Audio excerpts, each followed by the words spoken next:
तो सुरेंद्र राजपूत, ये हो क्या रहा है राजस्थान में? ये शहीदों का सम्मान किया जा रहा है, उन्हें अपमानित किया जा रहा है, उन्हें प्रताड़ित किया जा रहा है। सरकार में ही दो दो सुर। सचिन पायलट कहते हैं कि नहीं, सीमाएं लांघ कर भी, प्रावधानों से परे भी जो मांग रहे हैं दिया जाए। अशोक गहलोत कहते हैं बीजेपी राजनीति कर रही है।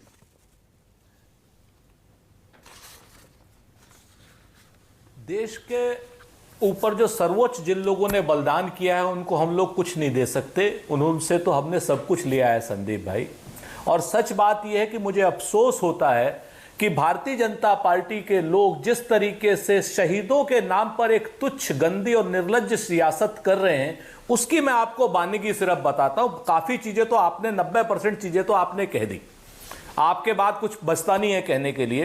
पहली बात आपने कही कि आज तक किसी भी पैरामिलिट्री फोर्स वाले को शहीद का दर्जा नहीं। सवाल आपका आएगा कांग्रेस के समय में नहीं था। भाई जो कांग्रेस के समय में काम नहीं हुआ था, भाजपा वाले कहते थे पिछले 8 साल में भाजपा की सरकार है, भाजपा की सरकार ने पैरामिलिट्री फोर्सेस को क्या कैंटीन की सुविधा दे दी, पेंशन की सुविधा दे दी, या फिर शहीदों का दर्जा दे दिया? ये शहीदों का दर्जा फौज को भी नहीं मिला हुआ। ये बात भी, ये एक भ्रांति चल रही थी कि फौज में, इंडियन आर्म फोर्सेस में शहीद का दर्जा मिलता है, वो भी नहीं मिलता। दोनों जगह नहीं मिलता। पर शहादत और शहीद शब्द हर जगह इस्तेमाल होते हैं। अभी एक मिनट, वही बात मैं कह रहा हूं। लेकिन इसके अलावा भी तो आप और जी चीजें तो दे सकते हो ना। पिछले 8 साल से सीआरपीएफ को, बीएसएफ को, पैरामिलिट्री फोर्सेस को आप कैंटीन की सुविधा दे सकते हो? नहीं दे सकते। आप जो है पेंशन की सुविधा दे सकते हो? क्या नहीं दे सकते आप? सच बात यह है कि इन्हीं मुद्दों को लेकर के भाजपा आंदोलन करती थी ना। अब आप राजस्थान पे आ जाइए। राजस्थान के बारे में मैं आपके सामने कुछ फैक्ट रखता हूं। निर्णय आपका, जो निर्णय आप लेंगे वो सारा का सारा निर्णय मुझे मंजूर होगा।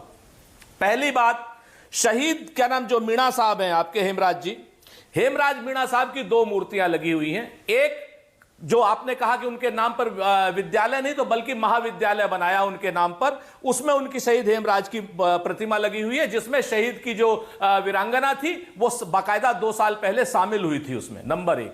नंबर 2, उनके गांव के पार्क में, सागौंद में ये लगी हुई है महाविद्यालय में। और उनका गांव जो है, इनका जो गांव का पार्क है विनोद कला गांव में, वहां पर इनकी मूर्ति लगी हुई है। पूरी तरीके 2 मूर्तियां। इनकी मांग है एक तीसरी मूर्ति लगाई जाए, जो मांग अनुचित है। साफ सी बात कहता हूं, इसलिए अनुचित है कि अगर आप इनकी मूर्ति लगाएंगे, राजस्थान क्या पूरा देश शहीदों से भरा हुआ है। अगर आप एक आदमी की 3 मूर्तियां लगाएंगे और एक आदमी की 1 मूर्ति लगाएंगे तो निश्चित तौर पर एक वितंडावाद होगा। एक कहीं ना कहीं लोगों में जो दूसरे शहीद परिवार हैं वो दिक्कत आएगी। एक मूर्ति नहीं, इनकी 2 मूर्ति लगी हुई है। 50 लाख रुपया इनको दिया हुआ है। इनके पिताजी बिल्कुल राजस्थान सरकार की उससे, और कोई हमने एहसान नहीं किया है। दूसरी बात, इनके पिताजी को, इनके परिवार को 5 लाख रुपए की अलग एफडी दी है। तीसरी चीज, जो बाकायदा सर्वदलीय बैठक के साथ पूरा देश जिसमें एक साथ सम्मिलित है, सोल्जर बोर्ड भी, सैनिक लोग भी, सारे के सारे क्या नाम पेंशन और वो देने के लिए पैसा और नौकरी देने के लिए कि साहब या तो शहीद की विधवा को मिलेगी नौकरी या शहीद के बच्चों को मिलेगी, शहीद के देवर को, क्या नाम वीरांगना के भाई को या किसी अन्य रिश्तेदार को नौकरी नहीं मिलेगी, क्योंकि इसके अलावा इससे बहुत सी चीजें उठती हैं जाकर के।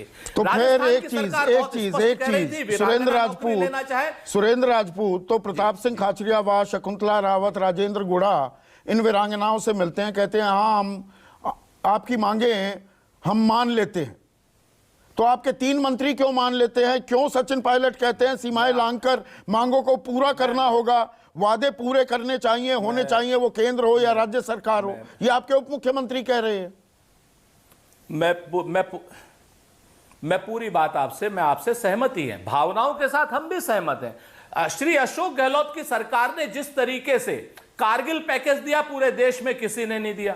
श्री अशोक गहलोत की सरकार ने जो नियम कानून से रहते हुए जिस तरीके का काम किया, चाहे वो 50 लाख रुपए यानी 25 लाख रुपए प्लस 25 बीघा जमीन, या अगर 25 बीघा जमीन आप नहीं लेते हैं या शहर में प्लॉट नहीं लेते तो एडिशनल 25 लाख रुपए, अगर ये नहीं मिले हो शहीद की वीरांगना को तो निश्चित तौर पर हम दोषी हैं। आपको बताइए, जो आदमी सरकार चलाता है, आप तो खुद बहुत बड़े क्या नाम प्रस्तोता है संदीप भाई, आप मुझे बताइए कि एक आदमी की, एक शहीद की 3 प्रतिमाएं लगना क्या उचित है?